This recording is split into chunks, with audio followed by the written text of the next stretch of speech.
ನಮಸ್ಕಾರ. ಡಾಕ್ಟರ್ ಸಿದ್ದು ಅವರು KK news Kannada channel ಅಂತ ಒಂದು ಒಳ್ಳೆ ಯೂಟ್ಯೂಬ್ ಚಾನೆಲ್ ಅವರು ಓಪನ್ ಮಾಡಿದ್ದಾರೆ. ಆ ಯೂಟ್ಯೂಬ್ ಚಾನೆಲ್ನ ವಿಶೇಷತೆ ಅಂತ ಹೇಳಿದ್ರೆ ಅದರಲ್ಲಿ ಕೇವಲ ಸಣ್ಣ ಮಕ್ಕಳು ದೊಡ್ಡವರು ಯಾವುದೇ ಒಂದು ವಯಸ್ಸಿನ ಅಂತರ ಇಲ್ಲದೆ ಹೆಚ್ಚು ನಮ್ಮ ಕನ್ನಡಕ್ಕೆ ಸಂಬಂಧಪಟ್ಟಿರುವಂತಹ ಕರೆಂಟ್ ಅಫೇರ್ಸ್ ಎಲ್ಲ ಮಾಹಿತಿ ಸಿಗ್ತಾ ಇದೆ. ದಯವಿಟ್ಟು ಹೆಚ್ಚಿನ ಸಂಖ್ಯೆಯಲ್ಲಿ, ಅದರಲ್ಲೂ ನನ್ನ ಯುವ ಸ್ನೇಹಿತರು ಹೆಚ್ಚಿನ ಸಂಖ್ಯೆಯಲ್ಲಿ ಯೂಟ್ಯೂಬ್ ಚಾನೆಲ್ನ ಸಬ್ಸ್ಕ್ರೈಬ್ ಆಗಿ ಫಾಲೋ ಮಾಡಿ ಹೆಚ್ಚು ಕನ್ನಡ ಪರ ಜ್ಞಾನವನ್ನ ಬೆಳೆಸ್ಕೊಳ್ಳಿ ಅಂತ ಹೇಳೋದಕ್ಕೆ ಇಷ್ಟಪಡ್ತೀನಿ. ನಾನು ನಿಮ್ಮ ನಿರೂಪಕಿ.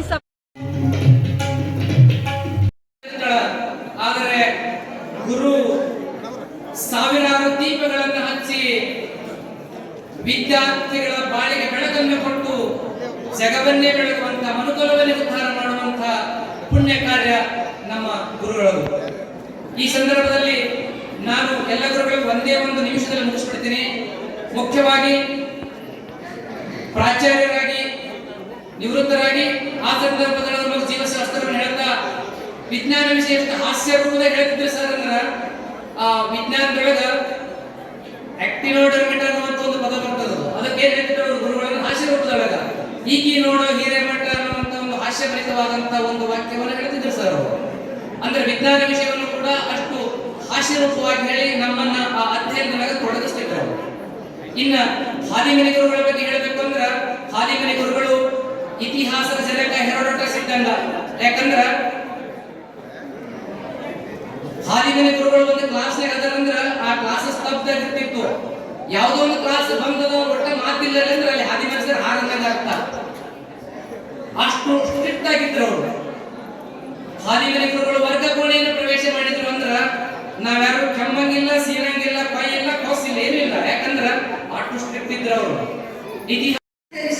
ತಮ್ಮ ಜನ್ಮ ಸಾರ್ಥಕ ಮಾಡಿಕೊಳ್ಳಬೇಕೆಂಬ ಸದುದ್ದೇಶದಿಂದ ನಾನಾ ಕಡೆಗಳಿಂದ ಆಗಮಿಸಿರುವ ನನ್ನ ಎಲ್ಲಾ ಸ್ನೇಹಿತ ಬಳಗದವರೇ, ಗುರು ಎಂಬ ಪದ ಬಹಳ ತೂಕವುಳ್ಳದು. ಸೌರವ್ಯೂಹದಲ್ಲಿ ಅತ್ಯಂತ ದೊಡ್ಡ ಗುರು ಗ್ರಹ ದೊಡ್ಡದು. ದೇವಾನು ದೇವತೆಗಳಿಗೂ ಗುರು ಬೇಕೇ ಬೇಕು. ಎಂತೆಂಥ ಕಿರೀಟವಂತ ಮಹಾರಾಜರು ಕೂಡ ಗುರುವಿನ ಪಾದಕ್ಕೆ ಬೀಳಲೇಬೇಕು. ಅದಕ್ಕಾಗಿ ಕಬೀರರು ತಮ್ಮ ದೋಹೆಯಲ್ಲಿ ಹೇಳುತ್ತಾರೆ, ಗುರು ಮತ್ತು ಗೋವಿಂದ ಇಬ್ಬರು ನಿನ್ನ ಎದುರಿಗೆ ಬಂದು ನಿಂತಾಗ ನೀನು ಯಾರನ್ನು ಮೊದಲು ನಮಸ್ಕರಿಸುವೆ ಎಂದು ಕೇಳಿದಾಗ ನಾನು ಮೊದಲು ಗುರುವನ್ನು ನಮಸ್ಕರಿಸುವೆ ಎಂದರು. ಅದಕ್ಕೆ ಏಕೆ ಎಂದು ಕೇಳಿದಾಗ ಇವರೇ ಪರಮಾತ್ಮನ ಎಂದು ತೋರಿಸಿಕೊಟ್ಟವರು. ಗುರುವಿಲ್ಲದೆ ಪರಮಾತ್ಮನನ್ನು ಅರಿಯಲು ಸಾಧ್ಯವಿಲ್ಲ. ಇನ್ನೊಂದು ಕಡೆ ಬಲ್ಲವರು ಹೇಳುತ್ತಾರೆ, ಇಡೀ ಭೂಮಂಡಲವನ್ನೇ ಕಾಗದವನ್ನಾಗಿ ಮಾಡಿಕೊಂಡು ಭೂಮಂಡಲದಲ್ಲಿನ ಎಲ್ಲಾ ಗಿಡ ಮರಗಳನ್ನು ಲೇಖನಿಯನ್ನಾಗಿ ಮಾಡಿಕೊಂಡು ಸಪ್ತ ಸಾಗರಗಳನ್ನು ಮಸಿಯನ್ನಾಗಿ ಮಾಡಿಕೊಂಡು ಗುರುವಿನ ವರ್ಣನೆಯನ್ನು ಬರೆಯುತ್ತಾ ಹೋದರೆ ಇನ್ನೂ ಉಳಿಯುತ್ತದೆ ಅಂತ ಗುರುವಿನ ಕುರಿತು ನಾನೇನು ಹೇಳಬಲ್ಲೆ. ಯಾಕಂದ್ರೆ ನಿಜವಾಗ್ಲೂ ಬಹಳ ವರ್ಷದಿಂದ ಕೂಡಿರಿ, ಅಷ್ಟೆಲ್ಲ ಎಷ್ಟೆಷ್ಟು ದೂರದಿಂದ ಸೇರಿ ಇಂಥ ಅದ್ಭುತವಾಗಿರುವಂಥ ಕಾರ್ಯಕ್ರಮ ಮಾಡುವಂಥ ಮನಸ್ಸು ಮಾಡಿದ್ದೀರಿ. ಯಾಕಂದ್ರೆ ಇದು ನನ್ನ ತಿಳಿದ ಹಾಗೆ ಮಾದರಿಯ ಕಾರ್ಯಕ್ರಮ ಅಂತಂದ್ರೂ ಕೂಡ ತಪ್ಪಾಗಲಿಕ್ಕಿಲ್ಲ. ಇಲ್ಲಿ ಎರಡನ್ನ ಖುಷಿ ಪಡುವಂಥ ಕಾರ್ಯಕ್ರಮ ಅಂತ ಹೇಳ್ಬೋದು. ಏನು ಅಂತಂದ್ರೆ ಇವತ್ತಿನ ದಿನಮಾನದೊಳಗ ನಮ್ಗೆ ಗುರುಗಳು ಒಳ್ಳೆಯವರು ಸಿಗ್ಬೋದು, ಶಿಷ್ಯರು ಒಳ್ಳೆಯವರು ಸಿಗೋದು ಬಹಳ ಕಷ್ಟ ಅದ.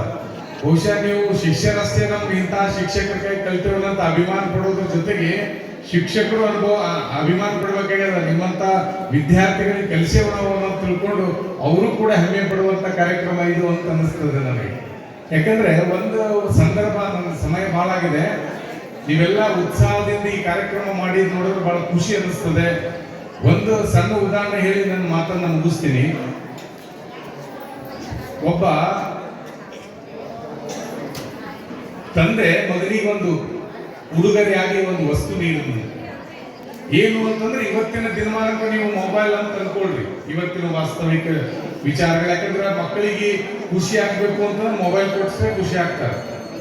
ಒಬ್ಬ ವಿದ್ಯಾರ್ಥಿ, ಒಬ್ಬ ಶಾಲೆ ಕಲಿಯುವಂತ ಮಗುವಿಗೆ ಅವರು ತಂದೆ ಒಂದು ಮೊಬೈಲ್ ಪ್ರೆಸೆಂಟೇಷನ್ ಆಗಿ ಉಡುಗೊರೆಯಾಗಿ ನೀಡಿದ. ಆ ಹುಡುಗ ಬಹಳ ಖುಷಿ ಆಯ್ತು. ಎಷ್ಟು ಖುಷಿ ಆಯ್ತು ಅಂದ್ರೆ ಅದು ಬಿಟ್ಟಿರ್ಲಾರ್ದಷ್ಟು ಸಂಭ್ರಮ ಪಡ್ತಿದ್ದ.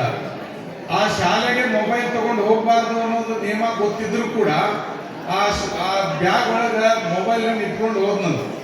ಹೋದ್ಮೇಲೆ ಶಿಕ್ಷಕರು ಪಾಠ ಮಾಡ್ತಿದ್ರು, ತನ್ನೆಲ್ಲ ಗೆಳೆಯರಿಗೆ ಮೊಬೈಲ್ ತೋರಿಸ್ದ. ಬಹಳ ಖುಷಿ ಆಯ್ತು.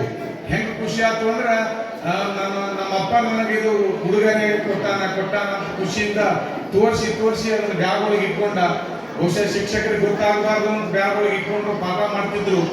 ಅದು ಅವಾಗ ಓಪನ್ ಮಾಡಿ ನೋಡ್ತಿದ್ನಂತ. ಹಿಂಗ್ ತೆಗೆದು ನೋಡೋದು ಮತ್ತೆ ಇರೋದು. ಇಷ್ಟೆಲ್ಲ ಮಾಡೋ ಸಂದರ್ಭದೊಳಗ ಒಂದ್ಸಲ ಭಾಳ ತರ ನೋಡಿ ತೆಗೆದು ಇರೋದ್ರೊಳಗೆ ನೋಡಿದಂತ ಮೊಬೈಲ್ ಬ್ಯಾಗ್ ಒಳಗೆ ಇಟ್ಟಿರೋ ಮೊಬೈಲ್ ಇರ್ಲಿಲ್ಲ ಅಂತ ಹುಡುಗ ಆಗಿಬಿಟ್ಟಿತ್ತು.